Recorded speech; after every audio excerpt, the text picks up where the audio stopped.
The Dolphins already took Tua Tagovailoa and Austin Jackson earlier in the first round. You're thinking they're going to plug a hole. Maybe add someone who can step on the field immediately. Someone who helps right away. But they go and take Noah Igbinoghene. And at that moment, everything kind of freezes. Not because the name was shocking, but because of who they didn't take. Jonathan Taylor is still sitting there. Not injured. Not falling because of character concerns. Just waiting. A back who tore through college defenses and screamed NFL ready. And Miami passes. Fast forward. Igbinoghene barely sees the field. Starts 5 games in 3 years. Eventually gets traded to Dallas for basically a thank you card. And Jonathan Taylor?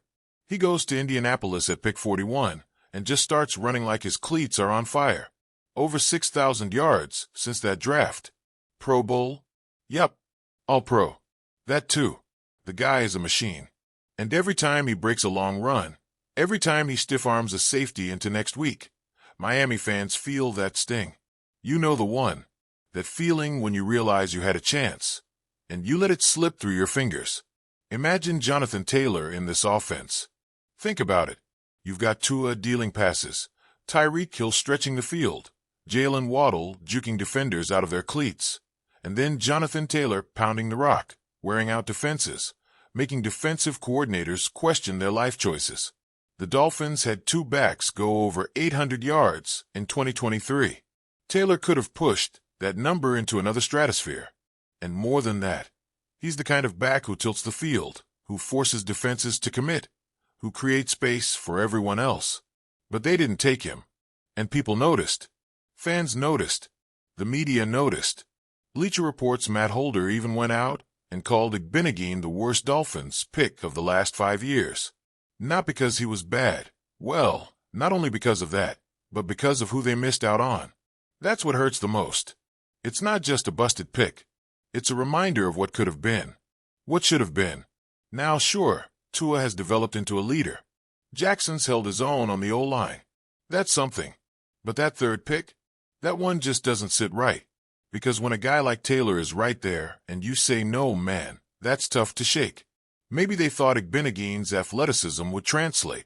He had the raw tools. But tools don't win games. Instinct, positioning, decision-making. Those are the things that make a corner thrive. And he never found it in Miami. He couldn't break into a deep cornerback room. He couldn't lock down a starting role. And the longer he sat on the bench, the louder the Taylor comparisons got. Every time Taylor took over a game, every highlight reel touchdown, every sideline sprint, it was another gut punch. And it wasn't just fans venting. It was strategic failure. Because if Miami had nailed that pick, if they had recognized what Taylor was, and what he could be in their system, that offense could have been a nightmare for opponents. And don't think this is just hindsight. There were people who saw it in real time, who said, hey, maybe a dominant running back who just ran for 2,000 yards in college might be a safer bet than a project corner. But the front office gambled. They went for potential over production. And that bet aged like milk. So where does that leave us now? Is there any way to spin this? Well, kind of. The current Dolphins offense is still explosive. Tua is growing. The receivers are deadly. The scheme is working. But imagine if you added a prime running back to that mix, one who can churn clock, shift momentum, and hit the home run on any play. That's what they passed up. And here's the thing. Taylor's not just a stats guy. He's a tone setter. The kind of player who changes the energy in a huddle. His teammates feed off him. Defenders hate tackling him. He breaks spirits, not just tackles. That's rare. That's not something you find every draft. Now, maybe Miami will get it right next time. Maybe they'll find their own Jonathan Taylor in a future draft or trade. Maybe. But until then, this one lingers. It hangs over the fan base like a stubborn cloud. You try to forget it, but then you see Taylor drag 3 defenders for a first down, and the memory comes flooding back. There's no real closure here. No silver lining. Just a lesson.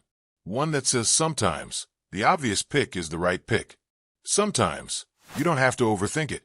And when you do, you risk looking back for years, wondering what could have been if you just reached out and grabbed the star staring you in the face. So we keep watching. Watching Taylor run. Watching the Dolphins build. and wondering if this is the kind of miss that reshapes how a franchise drafts going forward. It should, because that one mistake, that one moment, it still echoes.